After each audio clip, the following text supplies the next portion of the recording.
Film की शुरुआत में हम देखते हैं कि एक कपल जो साथ में रहते हैं सुबह उठते हैं, मगर जो हस्बैंड है वो काफ़ी शांत और डरा हुआ सा लग रहा होता है। अचानक से वो बैल्कनी की तरफ जाता है और वहाँ से कूद के अपनी जान ले लेता है और उसकी वाइफ बहुत ज़्यादा डर जाती है। और यहाँ से फिल्म द ग्रज शुरू होती है।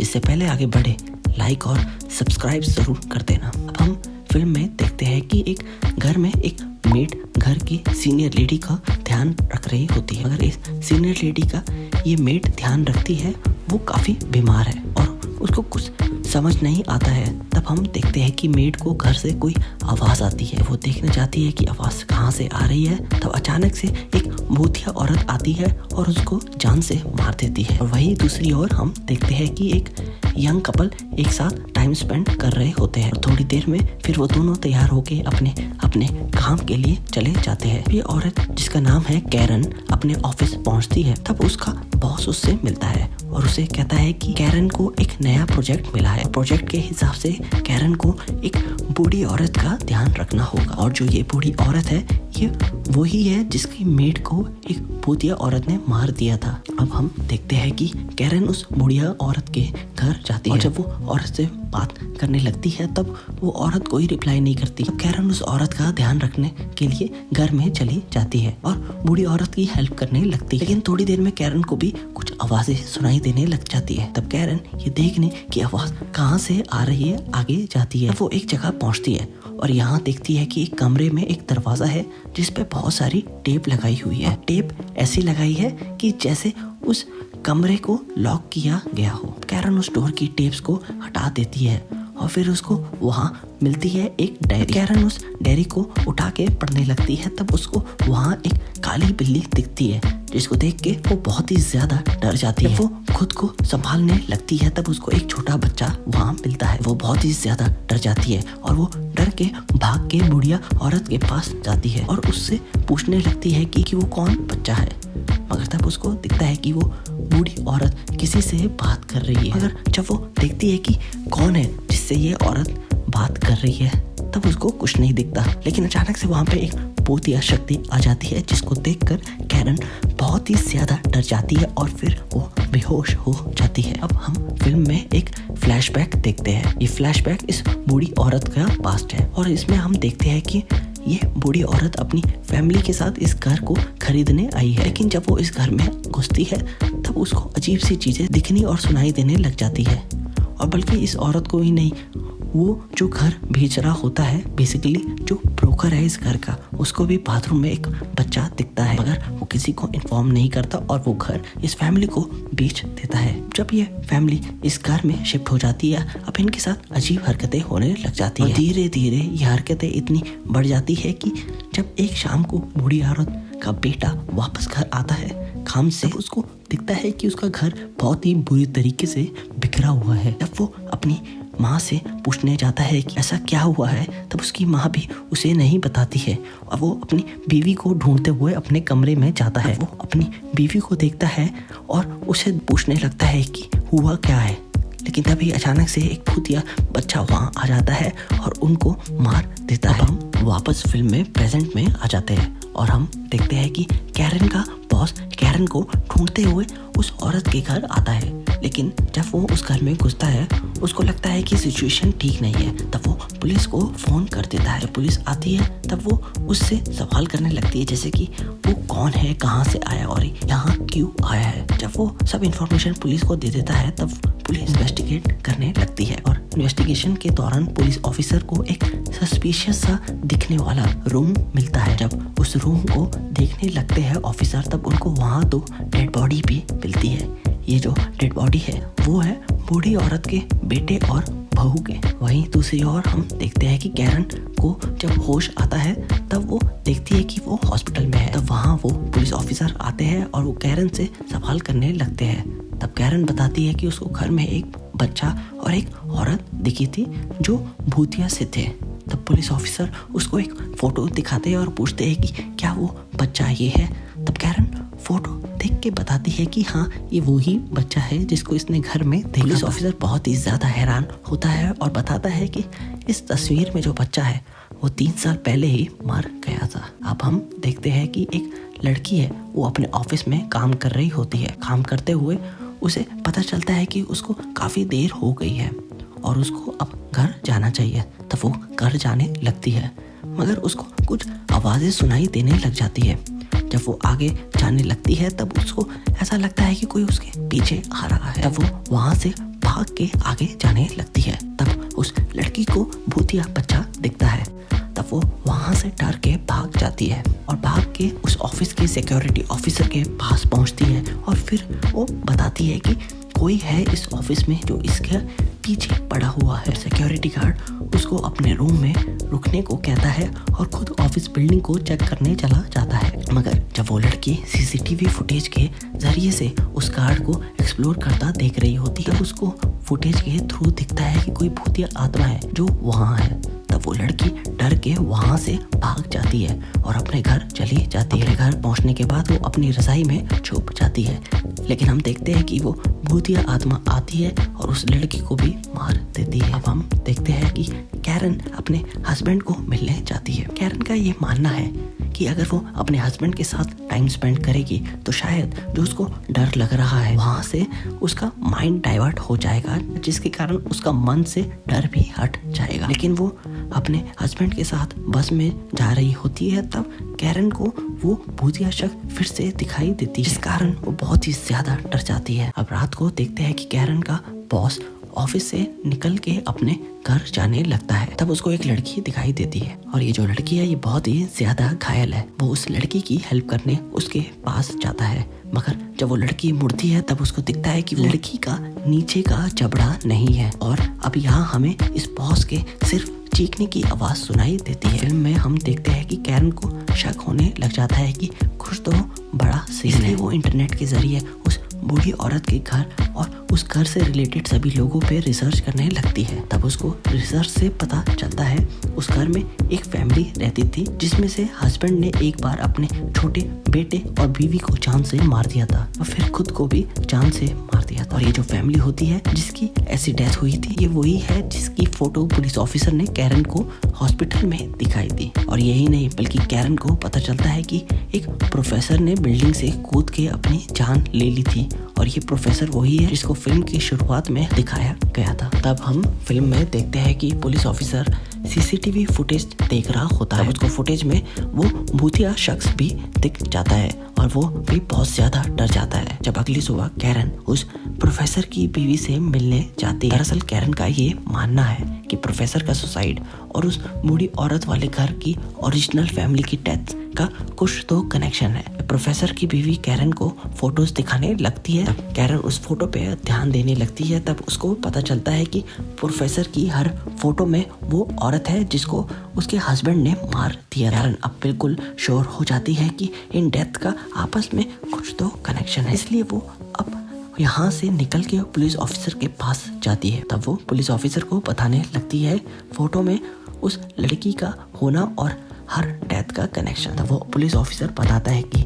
जब 3 साल पहले उस घर में डेथ हुई थी तब वो अपने 2 साथी के साथ इन डेथ को इन्वेस्टिगेट कर रहा था, लेकिन इस इन्वेस्टिगेशन के दौरान इसके 2 साथी मारे गए थे और उसने डर के मारे इस केस को बंद कर दिया था। और फिर पुलिस ऑफिसर बताता है कि कैरन को इस केस में ज्यादा नहीं पढ़ना चाहिए क्योंकि इस घर पे द ग्रज कर्स है। तब उस रात को वो ऑफिसर उस घर की तरफ अकेले जाता है। इस ऑफिसर का ये मानना है कि अगर वो इस घर को ही जला देगा तो कर्स खत्म हो जाए, जिस कारण किसी और की डेथ नहीं होगी। लेकिन जब वो घर के अंदर जाता है तब उसको एक छोटा बच्चे के रोने की आवाज सुनाई देती है। जब वो वहाँ जाता है तब उसे एक बच्चा बाथरूम में डूबता हुआ दिखाई देता है। जब वो उसकी हेल्प करने लगता है तब उस पे हमला होता है, जिस कारण उस ऑफिसर की भी डेथ हो जाती है। तब हम देखते हैं कि कैरन अपने घर जाती है। कैरन को मैसेज के थ्रू पता चलता है कि क्योंकि दिन भर कैरन से बात नहीं हो पाती, इसलिए उसके हस्बैंड को लगा कुछ तो गड़बड़ है,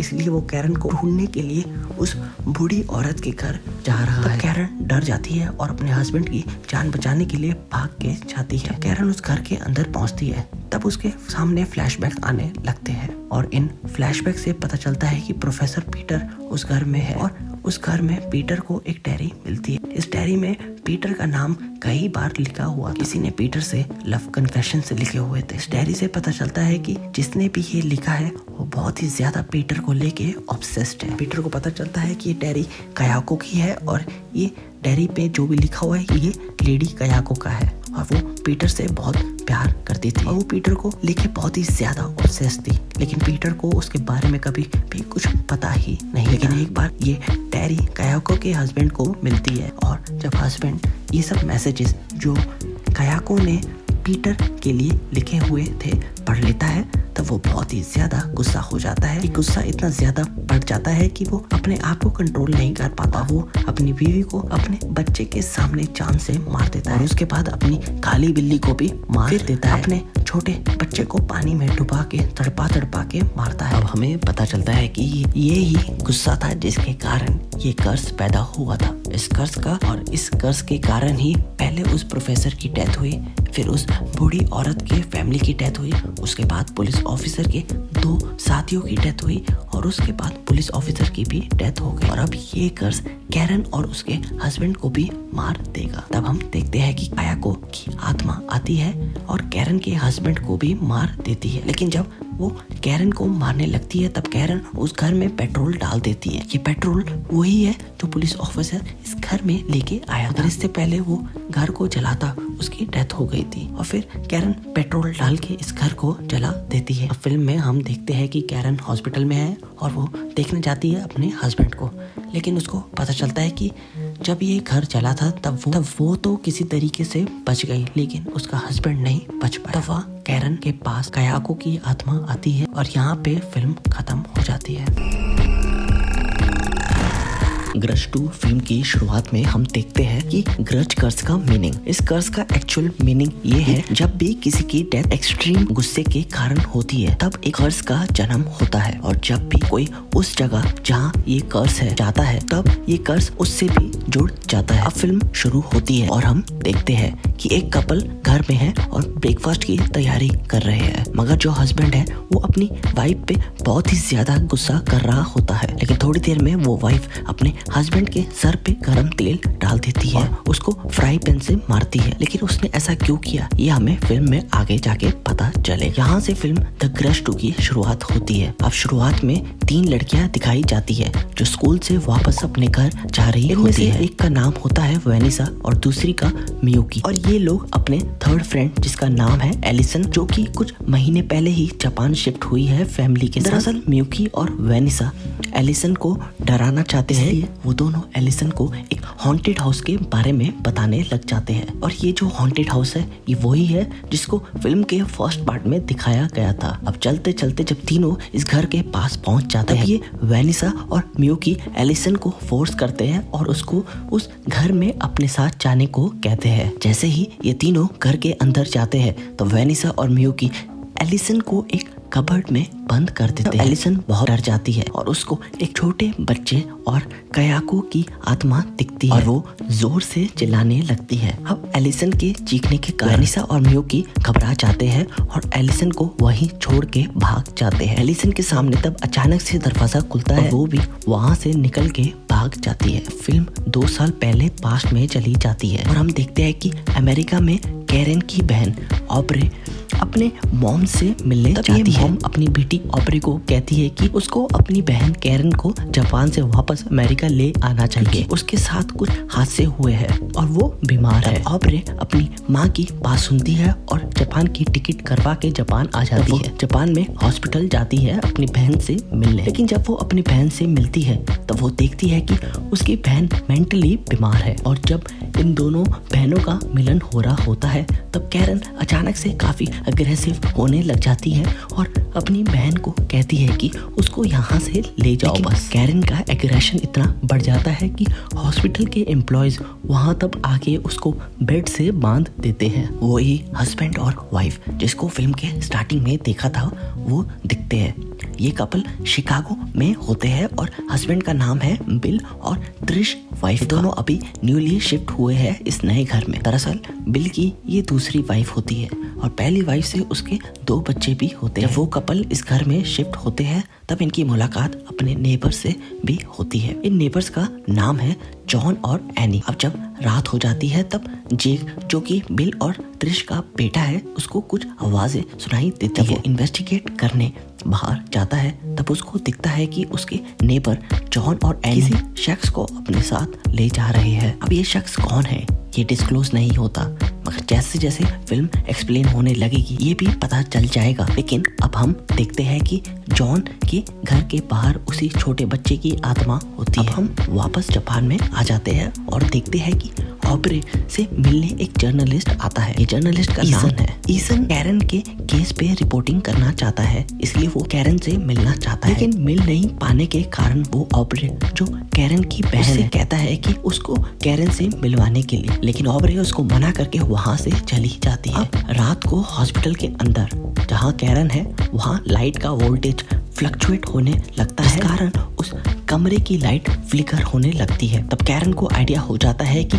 कायाको की आत्मा आई है उसको मारने के लिए, इसलिए वो अपने आप को किसी तरीके से फ्री करती है और वहाँ से भागने लगती है। भागते भागते वो छत पर पहुँच जाती है। अब कैरन देखती है कि छत पे उसके साथ कायाको की आत्मा भी आ गई है। दूसरी ओर कैरन की बहन ऑब्रे हॉस्पिटल से बाहर निकल रही होती है। तब वही जर्नलिस्ट ऑब्रे को कन्विंस करने की कोशिश कर रहा होता है कि उसको कैरन से मिलने दे, लेकिन जब ऑब्रे उसको मना कर रही होती है तब अचानक हॉस्पिटल की बिल्डिंग से कोई गिरता है। देखती है कि कौन है जो गिरा है अभी, तब उसको पता चलता है कि उसकी बहन कैरन है जो हॉस्पिटल से कूद गई। लेकिन जब ऑब्रे काफी दुखी हो रही होती है अपनी बहन की मौत का, तब जर्नलिस्ट को कैरन के साथ कायाको की आत्मा दिख जाती है। अब वापस प्रेजेंट जापान में आ जाते हैं और हम एलिसन को उसकी क्लास में देखते हैं। क्लास में एलिसन को छोटे बच्चे की आत्मा दिखती है, म्यूकी को काली बिल्ली की आत्मा। तब एलिसन और म्यूकी एक दूसरे को देखते हैं और इनको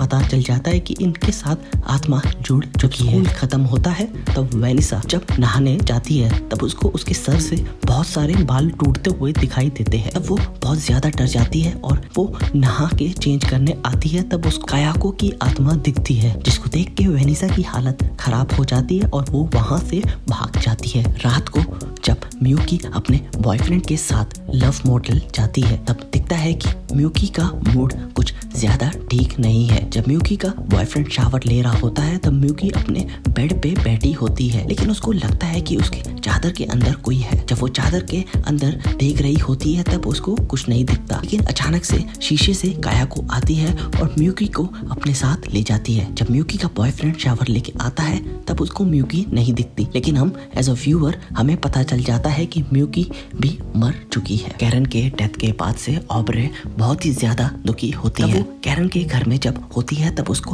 कैरन के कुछ रिसर्च मिलते हैं। जब वो रिसर्च के क्लिपिंग देख रही होती है ऑब्रे को ये महसूस हो जाता है कि ये न्यूज़पेपर की क्लिपिंग्स और जो घर की फोटो है वो ही कहीं ना कहीं उसकी बहन की डेथ से रिलेटेड है। जर्नलिस्ट एक पुलिस ऑफिसर की कुछ फुटेज देख रहा होता है। जब उसको उस फुटेज में कायाको दिखती है तब वो डर जाता है और जब वो टीवी बंद करता है तब उसको टीवी के रिफ्लेक्शन में कायाको की रिफ्लेक्शन दिखता है। अब वो जर्नलिस्ट बहुत ही ज्यादा डर जाता है। वो यहाँ से निकल के ऑब्रे के पास जाता है और वो बताता है कि उसने ही कैरन को जलते हुए घर से बचाया था और ये जो घर है ये वही हॉन्टेड हाउस। जो भी इस घर में जाता है उसकी डेथ हो जाती है। अब जर्नलिस्ट डिसाइड करता है कि वापस उसी घर जाना होगा ताकि उसके साथ जो हो रहा है उसके आंसर्स मिले जाए। ऑब्रे उसको कहती है कि वो भी साथ जाएगी क्योंकि उसकी बहन की डेथ हुई है, भी आंसर्स चाहिए। जेक को रात को कुछ आवाज आती है। वो अपने घर से निकल के देखता है तब उसको दिखता है कि कोई शख्स है जो वहाँ से जा रहा है। जेक उसके पीछे जाने लगता है। वो छुप के देखता है कि वो शख्स डस्टबिन में से न्यूज़पेपर निकाल लेता है और लेके वहाँ से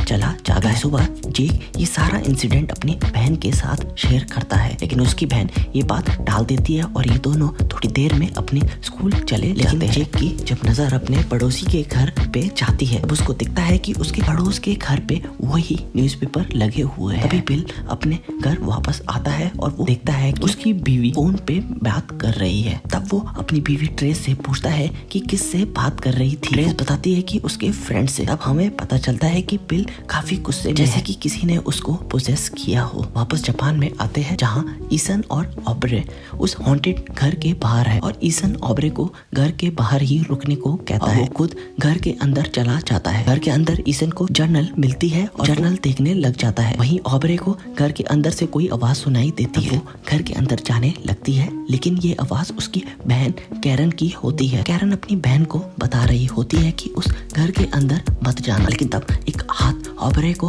पकड़ के टर्न करता है। ही ऑब्रे टर्न होती है, वो देखती है वो घर के अंदर है। अब ऑब्रे बहुत ही ज्यादा कंफ्यूज और डर चुकी होती है कि वो घर के अंदर कैसे आई। अब ईसन ऑब्रे के साथ घर से चला जाता है। वेनिसा को प्रिंसिपल रूम में बुलाया जाता है। वेनिसा देखती है कि एलिसन भी वहीं पे है। प्रिंसिपल वेनिसा को बताती है कि म्यूकी मिसिंग है। वेनिसा कहती है कि उसको कुछ नहीं मालूम। एलिसन तब वेनिसा पे ब्लेम लगाने लग जाती है। कहती है कि ये सब उस घर में जाने के कारण हो रहा है और एलिसन ये बोल के रोते हुए उस कमरे से चली जाती है। प्रिंसिपल एलिसन को रोकने के लिए उसके पीछे जाती है। वेनिसा उस कमरे में ही रह जाती है। वेनिसा के पास उस छोटे बच्चे की आत्मा आती है। वेनिसा को तंग करने लगती है। अगर जैसे ही सिचुएशन थोड़ी ठीक होने लगती है तब अचानक से वेनिसा म्यूकी का कॉल आता है। फोन के दूसरी तरफ भूतिया आवाज आने लग जाती है। तब वेनिसा भी वहाँ से भाग जाती है। भागते हुए वो फोन बूथ पहुँचती है। तब उस फोन से वेनिसा म्यूकी का कॉल डायल करती है। दूसरी तरफ से कायाको की आवाज आती है। तब कायाको वहाँ आ जाती है और वेनिसा को भी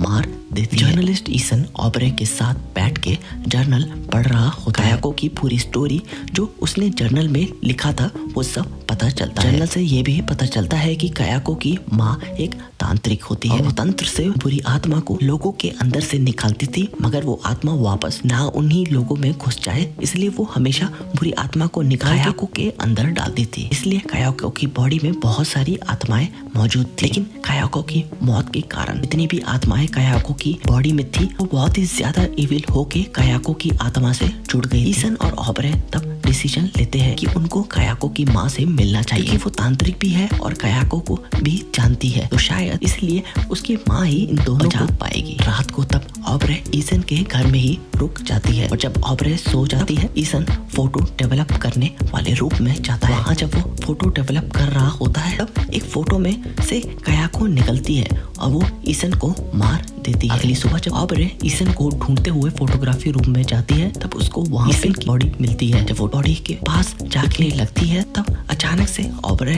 को कायाको दिखती है, जिसको देख के ऑब्रे बहुत ही ज्यादा डर जाती है और वहाँ से भाग जाती है। लेसी जो बिल की बेटी है अब शिकागो में अपने पड़ोस में दोस्त के पास जाती है। जब वो अपने दोस्त से मिलती है तब उसको उसके दोस्त की हरकत ठीक नहीं लग रही होती, इसलिए वो वहाँ से वापस अपने घर आ जाती है। घर में उसको अपना भाई जेक मिलता है। तब जेक बताता है कि आज सुबह उसके मॉम बहुत ही ज्यादा लड़ाई कर रहे थे, इसलिए लड़ाई करके वो लोग बाहर चले गए हैं। जब सोने लगता है जेक तब उसको अपने पड़ोस के घर से फिर से आवाज आती है, इसलिए अब वो हिम्मत करके अपने पड़ोसी के घर में घुस जाता है। जब वो घर में घुसता है तब वो देखता है कि घर बुरी तरीके से बिखरा हुआ है। आगे जैसे ही वो बढ़ता है तब उसको स्ट्रेंजर शख्स उसको दिखता था वो उसको वहीं पे दिखता है। वो अपने बाल काट रहा होता है।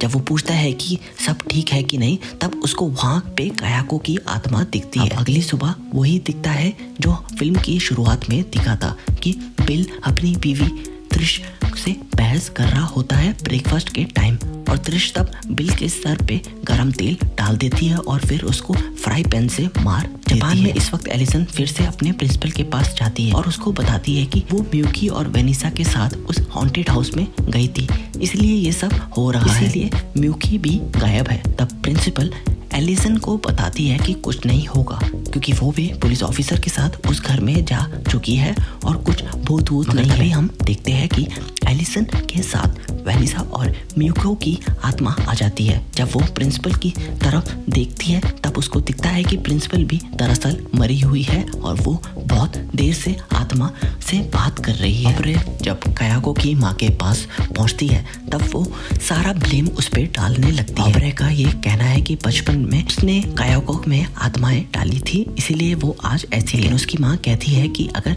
कायाको को उसके हस्बैंड ने नहीं मारा होता तो वो ठीक ही, इसीलिए उसकी कोई गलती नहीं है, सब कायाको के हस्बैंड की गलती है। उसकी माँ ये भी बताती है कि द ग्रज कर्ज इतना ज्यादा बढ़ चुका है कि घर से ही नहीं फैलता ये कर्ज, बल्कि ये कोई भी श्रापित इंसान किसी और से मिलता है तब वो श्राप उससे भी जुड़ जाता है। इसलिए अब ये कायाको को तंत्र से भी नहीं रोक सकती है। कायाको की आत्मा आती है और अपनी माँ को भी मार देती है। अब हिम्मत हार देती है और कायाको से ही पूछती है कि वो क्यों मार रही है, सब लोगों ने क्या बिगाड़ा है उसका। कायाको तब ऑबरे को फ्लैशबैक दिखाती है। फ्लैशबैक से ये पता चलता है कि कैरन, जो कि ऑबरे की बहन है, जिसको हॉस्पिटल से कूदने के कारण डेथ हुई थी, वो दिखती है। ऑबरे अपनी बहन के पीछे जाने लगती है। काको में दोनों भाई और बहन अपने घर आते हैं वापस नाइट में। वो दोनों देखते हैं कि इनके घर में लाइट नहीं है और घर भी बहुत ही बिखरा हुआ है। वो दोनों अपने माँ बाप को पुकारते हैं, अलग अलग रूम में ढूंढने जाते हैं। जेक को उसके फादर की बॉडी मिलती है और वो चीखता है और अपनी बहन को ढूंढने चला जाता है। वो देखता है कि उसकी बहन की बॉडी वॉशरूम में है और वो मर चुकी है। जेक तब बहुत ज्यादा डर जाता है और घर से भागने लगता है। भागते उसको कॉरिडोर में वो ही स्ट्रेंज शख्स दिखता है। अब जेक उसके पास जाने लगता है। पान में इस वक्त ऑबरे अपनी बहन कैरन के पीछे जा रही थी और ऑबरे को फिर कायाको की हस्बैंड की आत्मा दिखती है। वो कायाको की जर्नल पढ़ रहा होता है। वो उसको बहुत ही ज्यादा गुस्सा आने लगता है और वो उस जर्नल को फेंक देता है और ऑबरे के पीछे भागने लगता है और ऑबरे को कायाको की तरह ही उसकी गर्दन मोड़ कर मार देता है। 2 साल बाद हम देखते हैं इसी घर के बाहर स्कूल की 3 लड़कियां, जो है एलिसन, वेनिसा और मियुकी, आते हैं। फिर जैसे ही एलिसन को कबर्ड में दोनों लड़कियां बंद कर देती है, तब एलिसन को वहाँ पे एक आत्मा दिखती है। जो आत्मा दिखी थी उस वक्त वो थी ऑबरे। शिकागो में जेक जैसे ही स्ट्रेंज शख्स के पास जाता है तब ये खुलासा होता है कि वो स्ट्रेंज शख्स एक्चुअली एलिसन है। एलिसन के कपड़ों के अंदर से 2 हाथ आते हैं, अपने साथ एलिसन को ले जाते हैं। जेक तब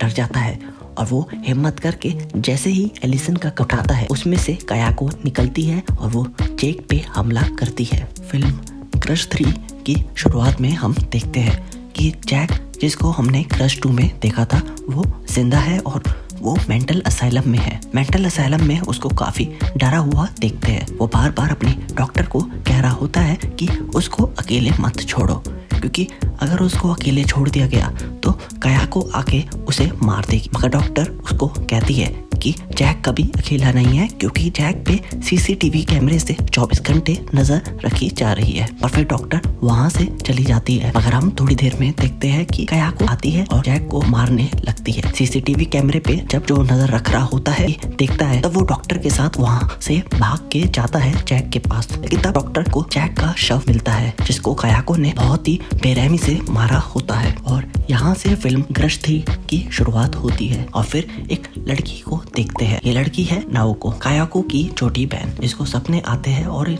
सपनों से इसे पता चलता है कि कायाको सभी को मार रही है। और कायाको की आत्मा का गुस्सा इतना बढ़ गया है कि वो जापान से बाहर अमेरिका तक पहुंच गई है और वो वहाँ भी लोगों को मार रही है। तब नाओको अपने हस्बैंड को ये सब बताती है और वो बोलती है कि उसको कायाको को रोकना होगा। तब उसका हस्बैंड दाइसुके मना करता है और नाओको को कहता है कि उसको ये नहीं करना चाहिए। मगर नाओको अपने पति की एक नहीं सुनती और अपने तंत्र का सामान और कायाको की जर्नल लेके जापान से अमेरिका के लिए निकल जाती है। अब फिल्म शिकागो अमेरिका में आ जाती है और यहाँ जिस अपार्टमेंट में जेक रहता था वहाँ देखते हैं कि लीजा और एंडी मेकआउट कर रहे होते हैं। मगर तभी लीजा की नजर पड़ती है और वो देखती है कि वो जेक के अपार्टमेंट में है। तब वो वहाँ से भाग जाते हैं। अब फिल्म में ग्रेटचेन और रोज को दिखाते हैं। ग्रेटचेन रोज की केयरटेकर है और रोज को अस्थमा होता है। तभी घर में लीजा और मैक्स आते हैं। तब ग्रेटचेन रोज को उसकी फैमिली को देख के चली जाती है और थोड़ी देर में मैक्स भी तैयार होके अपने काम के लिए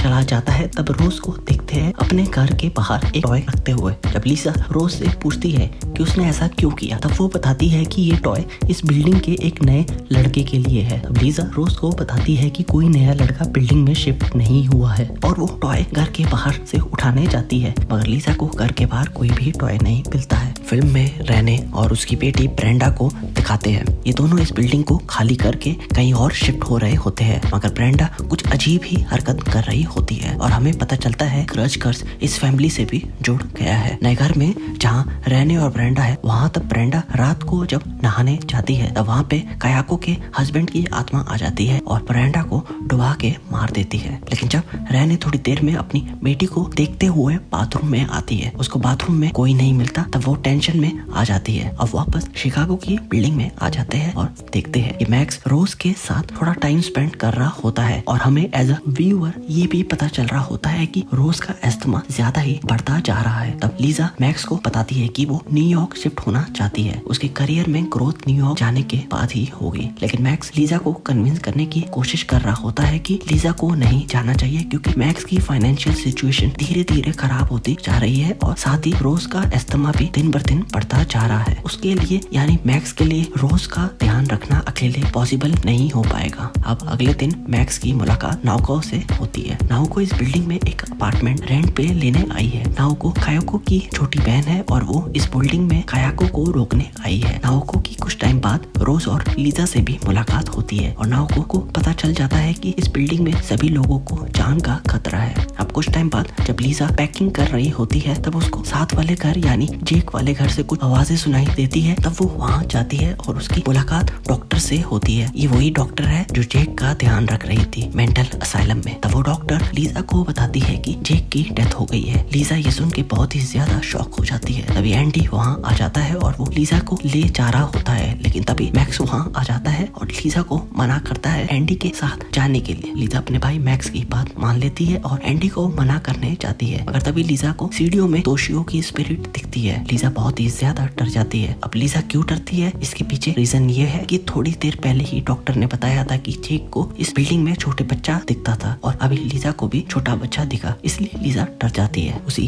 रात को रोज की केयरटेकर ग्रेटचेन को उसके घर में दिखाते हैं और वो कुछ पेंटिंग कर रही होती है। तब उसकी एक पेंटिंग से कायाको निकलती है और वो ग्रेटचेन को खल्लास कर देती है। उसी वक्त रोज अपने घर में अपनी डॉल्स के साथ खेल रही होती है, लेकिन रोज को तोशियो की इविल स्पिरिट दिखती है जिसको देख कर रोज की हालत खराब हो जाती है और उसको एस्थमा अटैक पड़ता है। मगर लास्ट मोमेंट पे वहाँ रोज का भाई मैक्स आ जाता है और वो रोज को बचा लेता है। अब अगले दिन लीजा जेक के फ्यूनरल में जाती है और यहाँ लीजा डॉक्टर से मिलती है और वो डॉक्टर को बताती है कि उसको भी तोशियो की इविल स्पिरिट दिखी है जैसे जेक को दिखती थी। तब डॉक्टर बहुत ज्यादा हैरान हो जाती है और लीजा को अपने साथ अपने ऑफिस ले जाती है। तभी हम देखते हैं कि नाओको वहीं पे होती है और वो लीजा और डॉक्टर को देख रही होती है। ऑफिस में डॉक्टर लीजा को बताती है जापान में कायाको की फैमिली की डेथ की स्टोरी और लीजा को तोशियो की फोटो भी दिखाती है। तब लीजा कहती है कि उसको भी यही बच्चा दिखा था। तब डॉक्टर बताती है कि जेक ने बताया था कि इनकी बिल्डिंग में एक एलिसन नाम की लड़की थी जो जापान से आई थी और वो अपने साथ कई सारी इविल स्पिरिट भी ले आई थी। ये जो जेक था उसको एलिसन मिली थी और उसने ये सब जेक को बताया था और ये भी बताया था कि कैसे वो अपने 3 दोस्तों के साथ घर गई थी जापान में जब से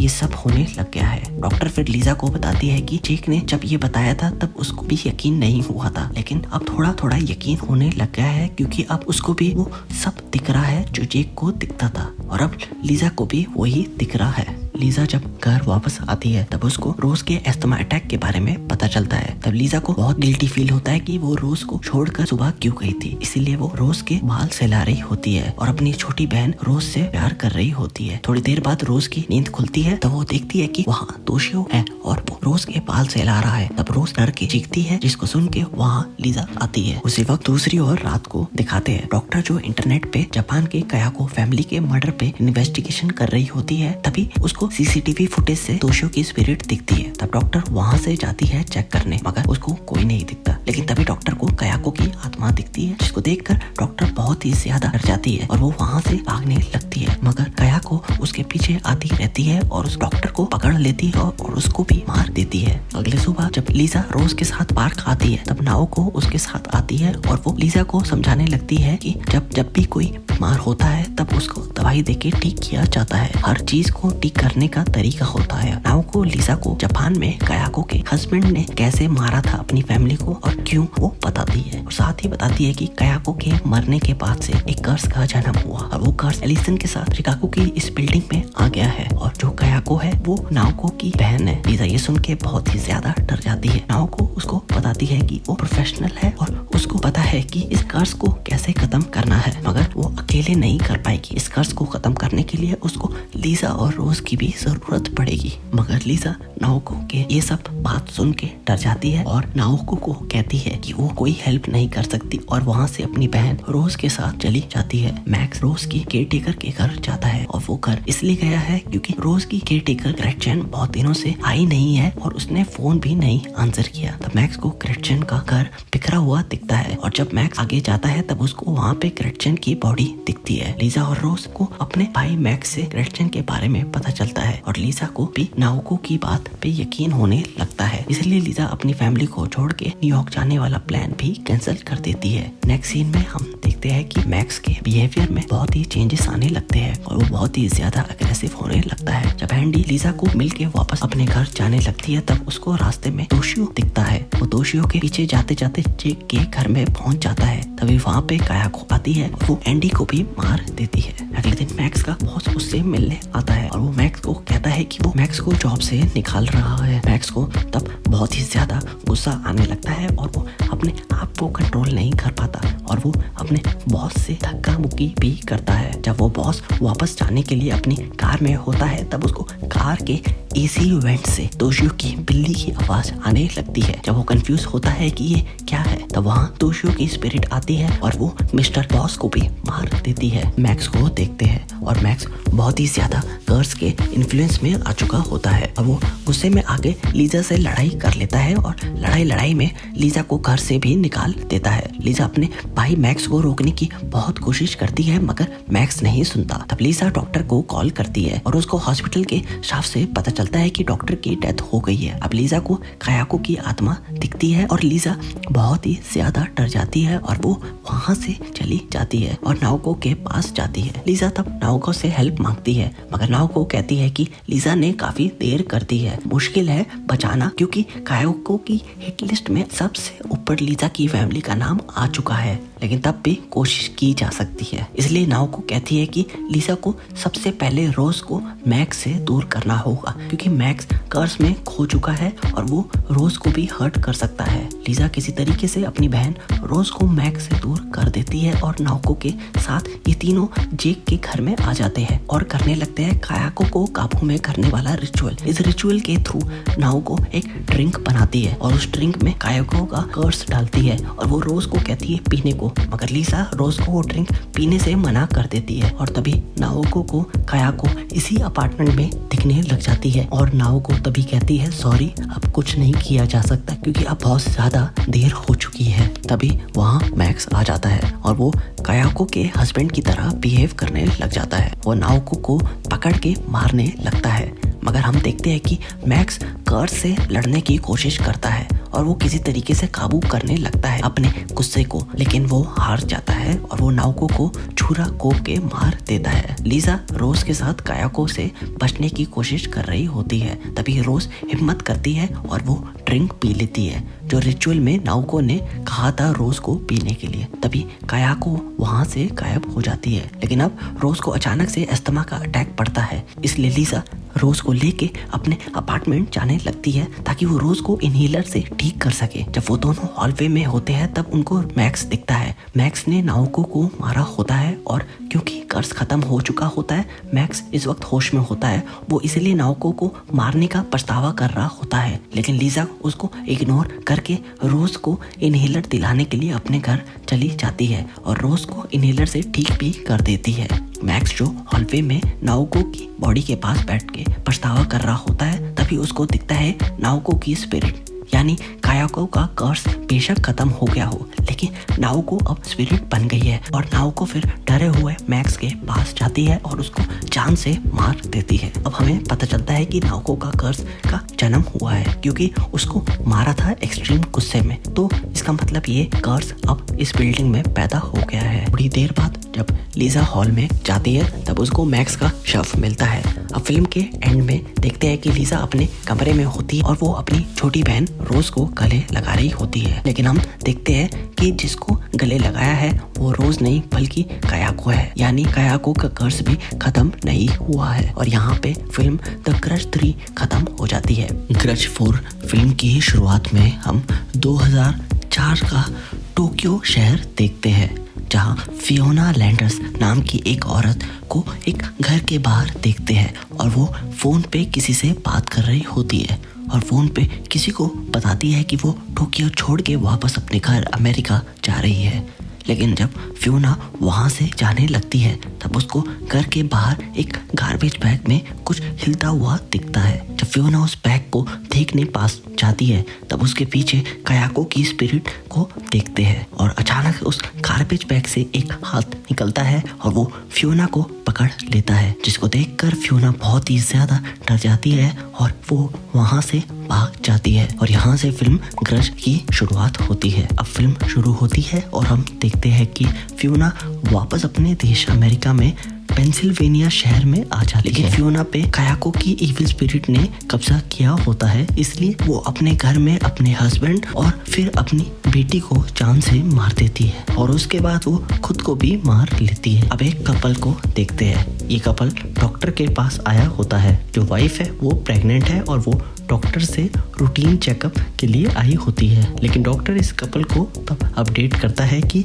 इनका होने वाला बच्चा थोड़ा अनस्टेबल एबनॉर्मल बॉर्न होगा, जिसको सुन के नीना और पीटर बहुत दुखी होते हैं। तब डॉक्टर इन्फॉर्म करता है कि इनको आपस में डिसाइड करना होगा कि इनको अबॉर्शन करना है कि नहीं। अगले सीन में पीटर को दिखाते हैं कि वो फियोना वाले घर के बाहर अपनी कार पार्क करता है। दरअसल पीटर एक रियल एस्टेट एजेंट है और वो इस घर में फियोना के हस्बैंड का सिग्नेचर एक डॉक्यूमेंट में लेने के लिए आया है। मगर जब वो नॉक करता है तब उसको घर से कोई रिप्लाई नहीं आता, मगर वो देखता है कि घर खुला हुआ है, इसलिए वो फियोना के हस्बैंड को आवाज भी लगाता है। लेकिन जब कोई रिप्लाई नहीं मिलता पीटर को तब वो वहाँ से वापस जाने लगता है और इसी वक्त हम देखते हैं कि एक इविल स्पिरिट उसको देख रही होती है। अब जब पीटर नीना के साथ घर पहुंचता है तब वो अपनी वाइफ से होने वाले बच्चे के फ्यूचर के बारे में डिस्कस कर रहा होता है। लेकिन नीना बहुत दुखी होकर रोने लगती है तो पीटर उसको समझाता है और नीना को संभालता है। जब पीटर अब शावर ले रहा होता है तब पीटर के सर पे एक हाथ का एहसास होता है और वो बहुत ज्यादा डर जाता है। रात को पीटर अपनी वाइफ के साथ सो रहा होता है तब कोई चादर खींचता है। जैसे ही पीटर की नींद खुलती है उसको दिखता है कि वहाँ पे फियोना की इविल स्पिरिट है, जिसको देख के पीटर बहुत ही ज्यादा डर जाता है और वो उठ के बैठ जाता है। लेकिन जब उसको अब कोई नहीं दिखता तब वो वापस सो जाता है। अगली सुबह जब पीटर वापस फियोना के हस्बैंड सैम से डॉक्यूमेंट पे सिग्नेचर लेने जाता है तब उसको घर के बाहर सैम की बेटी मेलिंडा दिखती है। जब पीटर मेलिंडा से उसके फादर सैम के बारे में पूछ रहा होता है तब मेलिंडा के नोज से ब्लीडिंग होने लगती है, जिस कारण पीटर मेलिंडा को घर के अंदर ले जाता है और उसका ब्लीडिंग रोकने लगता है। पीटर घर के अंदर जाके सैम को भी फोन करता है। वो फोन करके बताना चाहता है कि उसकी बेटी को ब्लीडिंग हो रही है और वो कहाँ है, मगर जब वो फोन करता है तब उसका कोई भी फोन नहीं उठाता। तब पीटर डिसीजन लेता है कि जब कोई घर में आएगा तभी वो वहां से वापस जाएगा, क्योंकि पीटर का मानना है कि छोटी लड़की को घर में अकेले नहीं छोड़ना चाहिए, खासकर जब उसकी तबीयत खराब है। रात को इंतजार करते करते जब बहुत देर हो चुकी होती है और मेलिंडा के पेरेंट्स भी नहीं आए होते तब पीटर को उसकी वाइफ नीना का फोन आता है। पीटर नीना को बताती है कि मेलिंडा की घर में सिचुएशन और वो क्यों घर में रुका हुआ है। लेकिन तभी पीटर की नजर जाती है सोफे पे और वो देखता है कि मेलिंडा तो वहाँ पे नहीं है। तब वो मेलिंडा को ढूंढते हुए घर में आगे जाने लगता है। तब उसको सीढ़ियों से कुछ आवाज आती है, जिसको सुन के वो ऊपर जाता है और आगे जाते हुए वो वॉशरूम तक पहुंच जाता है। तब उसकी नजर वॉशरूम के बाथटब में पड़ती है। जब वो देख रहा होता है कि बाथटब में क्या है तब अचानक से बाथटब से हाथ निकलता है और पीटर को पकड़ के उसको डुबाने लगता है। लेकिन पीटर अपने आप को किसी तरीके से फ्री करके वहां से भागता है। लेकिन तभी फियोना की इविल स्पिरिट आती है, जिसको देख के पीटर एक जगह जाके अपने आप को बंद कर लेता है। जब इविल स्पिरिट पीटर को ढूंढ रही होती है तब पीटर का फोन बज पड़ता है, जिस कारण फियोना भी वहां पे आ जाती है और वो पीटर पे कब्जा कर लेती है। पीटर को अब उसके घर में देखते हैं। जब नीना उसके पास आती है तब पीटर नीना को एक चाकू से मार देता है और उसके बाद वो खुद को भी बाथटब में डुबा के मार देता है। पीटर और नीना का मर्डर केस है, इसका जिम्मे पड़ता है डिटेक्टिव गुडमैन और विल्सन को। डिटेक्टिव गुडमैन जब इन्वेस्टिगेशन कर रहा होता है तब उसको मर्डर्स और डेथ रिपोर्ट से कुछ गड़बड़ लगने लगता है और वो घर में इन्वेस्टिगेशन करने से मना कर देता है। और वहीं दूसरी ओर टोकी है डिटेक्टिव विल्सन, जब से इन्वेस्टिगेशन के लिए घर गया है तब से उसके साथ अजीब सी हरकतें होने लग गई है, जिस कारण विल्सन को हेल्थ इश्यूज भी होने लग गए हैं। विल्सन को ये भी पता चल जाता है कि इस घर में टोक्यो के घर की तरह इविल स्पिरिट का वास है। जब विल्सन अपने पार्टनर गुडमैन के साथ कार में अपने घर जाने लगता है तब उसको कार के बाहर फियोना की स्पिरिट दिखती है। अब एक साल बाद 2005 दिखाते हैं और एक बुजुर्ग कपल इस भूतिये घर में शिफ्ट होते हैं। अब इस घर में जो बुजुर्ग औरत है उसका नाम है फेथ और उसकी तबीयत दिन बर दिन खराब होती जाती है, यहाँ तक कि फेथ को फियोना की स्पिरिट भी दिखती है। अब फेथ की तबीयत इतनी ज्यादा खराब हो जाती है कि फेथ का हस्बैंड विलियम एक सुसाइड कंसल्टेंट को घर में बुलाता है। इस कंसल्टेंट का नाम लॉर्ना है। लॉर्ना फेथ से बात करने की कोशिश करती है लेकिन उसको पता चल जाता है कि फेथ की तबीयत बहुत खराब है। लॉर्ना अब जब शॉपिंग के लिए गई होती है तब उसको लगता है कि उसके पीछे कोई है। जब वो पीछे मुड़ती है तब उसको उसके पीछे कोई नहीं दिखता। अब जब लॉर्ना मीट खरीद रही होती है तब उसको लगता है किसी ने उसका हाथ पकड़ा है। तब लॉर्ना डर जाती है और देखती है अपने चारों तरफ, मगर उसको कोई भी नहीं दिखता है। जब लॉर्ना अब वापस जाने लगती है तब उसके साथ कार में मेलिंडा की स्पिरिट भी होती है और हमें ये चीज का एहसास हो जाता है कि लॉर्ना के पीछे भी इविल स्पिरिट्स पड़ गई है। अब रात को देखते हैं कि डिटेक्टिव विल्सन इस घर के बाहर खड़े होके घर के अंदर देख रहा होता है, जिस कारण घर में से फेथ का हस्बैंड विल्सन डिटेक्टिव गुडमैन को फोन कर देता है। अब जब गुडमैन विल्सन के साथ जा रहा होता है तब गुडमैन विल्सन को कहता है कि उसको इस घर से दूर ही रहना चाहिए और पीटर वाले मर्डर केस को भूल जाना चाहिए। तब हम देखते हैं कि डिटेक्टिव विल्सन अपनी गन निकालता है और अपने आप को शूट कर लेता है, लेकिन विल्सन की डेथ नहीं होती और वो बच जाता है, पर विल्सन को मेंटल हॉस्पिटल भेज दिया जाता है। रात को जब लॉर्ना सो रही होती है तब उसको कुछ आवाज सुनाई देती है, जिसको सुनते हुए वो फेथ के कमरे तक आ जाती है। तब उसको फेथ के कमरे के अंदर फियोना की इविल स्पिरिट दिखती है और वो इविल स्पिरिट फेथ के अंदर घुस के उसको कब्जा कर लेती है। अब लॉर्ना बहुत ही ज्यादा डर जाती है और वो जोर से चिल्लाती है, जिसको सुन के फेथ का हस्बैंड विल्सन वहाँ आता है। तब लॉर्ना बताती है उसने जो भी देखा और वो ये भी कहती है कि इस घर में इविल स्पिरिट है। तो विल्सन भी एक्सेप्ट करता है और कहता है कि उसको भी ये बात मालूम है क्योंकि उसे भी कई सारी इविल स्पिरिट इस घर में देखी है। विल्सन ये भी कहता है कि वो ये सब जानते हुए भी इसलिए रुका है इस घर में क्योंकि उसका मानना है इस घर में जो भी आता है या फ्यूचर में जो भी आएगा वो सब आपस में कनेक्टेड है और उसका ऐसा मानना है कि इस घर में अपनी वाइफ के साथ इस घर में खुशी से वो शायद रह पाएगा। ये सब सुनने के बाद लॉर्ना को पता चल जाता है कि उसको जल्दी से ये घर छोड़कर वापस चले जाना चाहिए। अगली सुबह जब लॉर्ना उस घर से निकल रही होती है तब उसको फेथ दिखती है किचन में। लॉर्ना जब फेथ से बात कर रही होती है तब वो फेथ के पीछे आती है किचन में और देखती है कि फेथ के साथ ही उसके हस्बैंड की बॉडी है और फेथ अपने हाथ को ही काट रही होती है। लॉर्ना ये सब देख के बहुत ही ज्यादा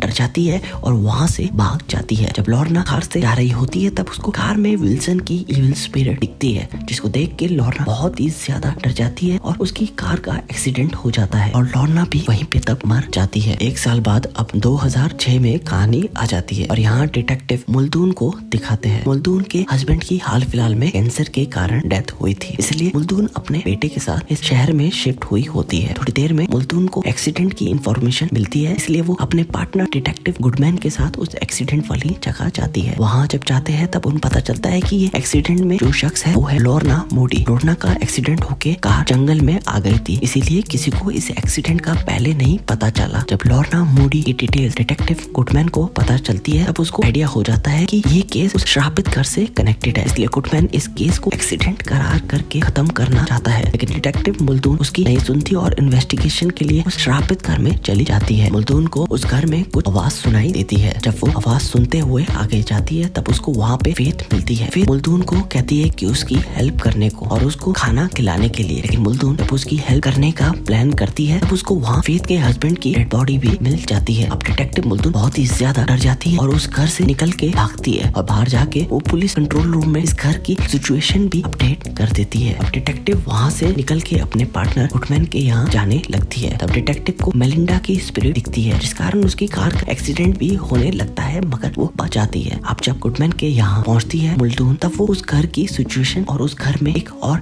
डेड बॉडी के बारे में बताती है। तब गुडमैन उसको बताता है अपने पुराने पार्टनर विल्सन के बारे में और वो ये भी बताता है कि मुल्दून को उस घर से दूर ही रहना चाहिए क्योंकि वो घर श्रापित है। मगर मुल्दून उसकी एक नहीं सुनती और वो उस घर से रिलेटेड पास्ट और सभी मर्डर पे रिसर्च करने लगती है। अब जब रात को वॉशरूम में होती है तो कोई उसको पानी में डुबा के मारने की कोशिश करता है, मगर मुल्दून को कोई नहीं दिखता है। अब अगले दिन मुल्दून इस घर के केस से रिलेटेड डिटेक्टिव विल्सन से मिलने मेंटल असाइलम जाती है। वहाँ विल्सन बताता है कि ये घर श्रापित है और इस घर में जो भी जाता है वो भी श्रापित हो जाता है। विल्सन को अचानक वहाँ पे इविल स्पिरिट दिखती है, तब वो चीखने लगता है और मुल्दून को कहता है कि तुम भी उस घर में गई थी, अब तुम भी श्रापित हो चुकी हो। लेकिन जब मुल्दून मेंटल असाइलम से जाती है तो विल्सन अपनी आंखें ही फोड़ देता है। वो ये इसलिए करता है ताकि कोई उसको इविल स्पिरिट ना दिखे। जब मुल्दून विल्सन के रिसर्च वाली रिकॉर्डिंग सुनती है तब उसको पता चलता है अभी डेथ इसी घर से कनेक्टेड है और फियोना सबसे पहले अपने साथ टोक्यो से कर्स लेके आई थी। जैसे जैसे मुल्दून इस केस पे रिसर्च करती है वैसे वैसे उसके साथ अजीब हरकतें होने लग जाती है। दूसरी ओर मेंटल असाइलम में फेथ कूद के अपने आप को जान से मार लेती है और जहाँ से फेथ ने कूद के जान दी होती है वहाँ हमें मेलिंडा की स्पिरिट भी दिखती है। रात को जब मुल्दून अपने घर में होती है तब उस पे अटैक होता है। ये अटैक सैम करता है। जब मुल्दून इस अटैक से बच के आगे जाती है तब उसमें मेलिंडा की स्पिरिट अटैक करती है, लेकिन मुल्दून इससे भी बच जाती है और अब डिटेक्टिव मुल्दून काफी ज्यादा डर चुकी होती है। मुल्दून रात को ही अपने पार्टनर और डिटेक्टिव गुडमैन को फोन करती है और उसको बुलाती है। जब गुडमैन उसके घर आता है तब मुल्दून बताती है कि उसके साथ वही सब हरकतें हो रही है जो गुडमैन के पहले वाले पार्टनर के साथ हुई थी। इतना ही नहीं बल्कि उसको हर वक्त स्पिरिट दिखती रहती है। लेकिन रात काफी हो जाने के कारण गुडमैन जब वहाँ से वापस चला जाता है तब मुल्दून अपने बेटे के साथ उसी भूतिया घर में चली जाती है। मुल्दून अपने बेटे को कार में रुकने को कहती है और खुद घर के अंदर पेट्रोल लेके जाती है। मुल्दून का प्लान है इस घर को जला के खत्म करने का। मुल्दून का मानना है कि अगर घर को ही जला दिया जाए तो श्राप भी खत्म हो जाएगा। जब मुल्दून घर में पेट्रोल डाल रही होती है तब फियोना की स्पिरिट आती है और वो मुल्दून को कई बार डराती है, मगर मुल्दून बिना डरे डट के अपने काम में खड़ी रहती है और घर में पेट्रोल डालती रहती है। मगर उसको थोड़ी देर में घर के अंदर उसका ही बेटा दिखता है। मुल्दून पूछती है कि वो घर के अंदर क्यों आया, तब उसका बेटा बुर्ग उससे कहता है कि उसको कार में अकेले काफी डर लग रहा था इसलिए वो घर के अंदर आ गया और मुल्दून को घर नहीं जलाना चाहिए। तब मुल्दून अपने बेटे को कहती है कि हमें जब डर लगता है तब हम क्या करते हैं, मगर बुर्ग कोई रिप्लाई नहीं करता और चुपचाप मुल्दून को देखता रहता है। तब मुल्दून समझ जाती है कि उसके सामने उसका बेटा नहीं बल्कि कोई इविल स्पिरिट उसके बेटे के रूप में है। तब मुल्दून उस घर को आग लगा देती है और उस घर से बाहर निकलती है और अपने बेटे जो कि अभी भी कार के पास ही होता है उसके साथ अपने घर चली जाती है। अगली सुबह जब बुर्ग स्कूल जाने की तैयारी कर रहा होता है तब मुल्दून अपने बेटे को गले लगा के उससे बात कर रही होती है, मगर अचानक मुल्दून को अपने बेटे की आवाज पीछे से सुनाई देती है और उसका बेटा बाय बोल के स्कूल जा रहा होता है। तब मुल्दून देखती है कि उसने मेलिंडा की स्पिरिट को हक किया हुआ था। तभी फियोना की स्पिरिट मुल्दून पे अटैक करती है। अब फिल्म के एंड में हमें पता चलता है कि बेशक उस श्रापित घर को जला दिया हो लेकिन वो श्राप नहीं खत्म हुआ है बल्कि वो श्राप मुल्दून के घर में आ गया है और यहाँ पे फिल्म ग्रज खत्म हो जाती है।